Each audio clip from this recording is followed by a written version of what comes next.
आइए शुरू करते हैं निफ्टी बैंक निफ्टी का ओआई डेटा एनालिसिस। समय हुआ है 9:50। अभी हमने जो इंडेक्स पे हाई और लो देखे, एक बार उसको डिस्कस कर लेते हैं। 25,058 का हाई है और 24,965 का लो है।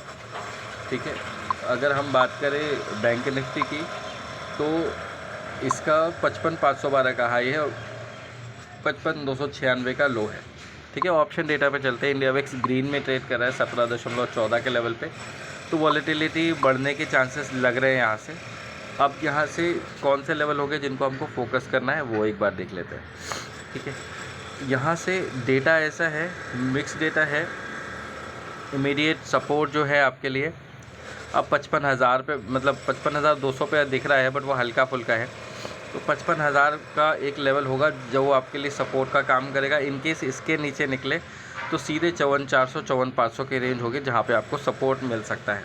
ठीक है, ऊपर की साइड में आपको 55,500 को तोड़ के ट्रेड करना होगा, तभी जाके आगे की तेज़ी आप एक्सपेक्ट कर सकते हो। इनकेस 55,500 को तोड़ के आप टिकते हो तो आपका नेक्स्ट टारगेट 55,800 से लेकर 56,000 तक हो सकता है। इनकेस 56,000 की बात हम बाद में करेंगे, हो सकता है 1:50 वाले वीडियो में। अभी उसकी ज़रूरत नहीं है क्योंकि ऊपर के लेवल पे सस्टेन करना काफ़ी मुश्किल हो रहा है इंडेक्स के लिए। जब तक निफ्टी में मोमेंटम ना आए, हो सकता है बैंक निफ्टी में मोमेंटम आपको देखने के लिए ना मिले। तो निफ्टी के डेटा पे चलते हैं। ये डेटा इंट्रा डे का डेटा है आज के लिए और मोस्टली 1:50 तक के लिए डेटा रहेगा आपके लिए। ठीक है, 1:50 पे नया डेटा अपडेट होगा। ठीक है, जो भी उस समय शूट करेगा उसके हिसाब से। फ़िलहाल के लिए डेटा देख लेते हैं। 25,000 के ऊपर टिकने में मुश्किल होगी और 24,950 900 हल्का फुल्का सपोर्ट है। इसके नीचे 24,800 तक की कहानी बनती हुई नज़र आएगी। इसके नीचे फ़िलहाल हम नहीं जा रहे। ठीक है, बट इन एनी केस 24,800 के नीचे चलते हैं तो फिर 24,800 हमारे लिए बड़े हर्डल का काम करेगा और फिर 24,600 तक की कहानी आपको आने वाले कुछ दिनों में देखने के लिए मिलेगी। ठीक है, ऊपर की साइड में क्या, ऊपर की साइड में एक रुकावट वाला लेवल है आपका 25,100। ठीक है, यहाँ पे 25,000 में ही मुश्किलें हैं, लेकिन क्या है ना, इंडेक्स को होल्ड कर रहा है, रेंज को होल्ड कर रहा है। तो इन एनी केस 25,100 को अटैम्प्ट करके इसके ऊपर टिक जाते हैं तो हल्की फुल्की रुकावट 25,200 पे है। इसके बाद सीधा टारगेट आपका 25,400 25,500 के आसपास आएगा। तो आपको वेट एंड वॉच करना है। जिधर भी मूव बनेगा उधर आपको अच्छा मूव मिलेगा 100-125 पॉइंट का निफ्टी पे, उसके लिए आपको जाना है। बैंक निफ्टी पे तो अभी फ़िलहाल आप एक रेंज में अटके हो। ऊपर का रेंज तोड़ना थोड़ा मुश्किल है, नीचे के रेंज में सपोर्ट अच्छा है। तो बैंक निफ्टी के बजाय निफ्टी में अगर आप ट्रेड करोगे तो बेहतर रहेगा फ़िलहाल के लिए। बाकी अगर स्टॉक्स की बात करें तो हीरो मोटोकॉर्प का टारगेट दिया था वो आता हुआ दिखा है।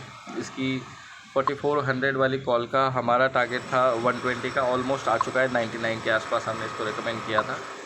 ठीक है, लुपिन पे हमारे टारगेट आ चुके हैं। डिलीवरी पे 353 और 365 का टारगेट था, तो 353 ऑलमोस्ट देर, 365 आ सकता है कुछ समय में। सीमेंस इसको 3,000 से 3,100 की रेंज में अवॉइड करें ट्रेड करने के लिए। ओबेरॉय रियल्टी का 1705 का हमारा टारगेट था, 1702 का टारगेट आ चुका है। ये सारे टारगेट्स हमने मॉर्निंग सेशन में डिस्कस किए हुए हैं क्लास में, तो आपको ऑलरेडी पता है। डीएलएफ का 723 731 735 ये 3 टारगेट थे। 731.75 से घूम गया। अभी इसको अगर तोड़ेगा तो अच्छी तेज़ी आएगी, मतलब फिर ये बेस बन जाएगा आपका 731 और फिर 760 तक के आपको चांसेस दिख सकते हैं इसमें स्टॉक के भाव में। ठीक है, अगर इन एनी केस यहाँ पे ऊपर नहीं जाता है तो फिर नीचे साइड में 711 एंड 705 का टारगेट होगा, only if it will cross 719। ठीक है, अभी के लिए डीएलएफ इतना ही है। इसके अलावा अगर बात करें तो और कोई ऐसा पर्टिकुलर स्टॉक नहीं है जिसके ऊपर हमारा फ़िलहाल के लिए रिकमेंडेशन है। ठीक है, आई होप ये लेवल आपको समझ में आए हैं। कोई भी क्वेरी है आप कमेंट्स में पूछ सकते हैं। I try to answer that as soon as possible. ठीक है, फिलहाल जो लेवल दिए हैं, जो टारगेट दिए हैं, उनके हिसाब से आप ट्रेड करेंगे तो आपके लिए बेहतर होगा। लुपिन के ऊपर एक बात मैं बता दूं, अगर ये 2041 को तोड़ता है तो 2011 तक के भाव इसमें आपको देखने के लिए मिल सकते हैं। फ़िलहाल के लिए इतना ही। आपसे मुलाकात होगी 1:50 पे, उसको ज़रूर देखिएगा। ओआई डेटा एनालिसिस का वीडियो है।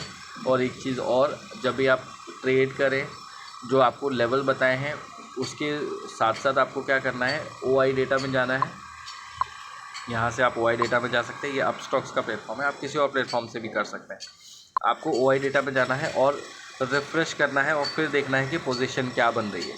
जैसे मैंने अभी थोड़ी देर पहले आपको डेटा दिया, हर 15 मिनट 20 मिनट में ये डेटा रिफ़्रेश होता है। उसके बेस पे आप पोजीशन बनाएंगे तो आपके लिए अच्छा रहेगा। अभी के लिए इतना ही, अभी मुझे आज्ञा दीजिए। धन्यवाद।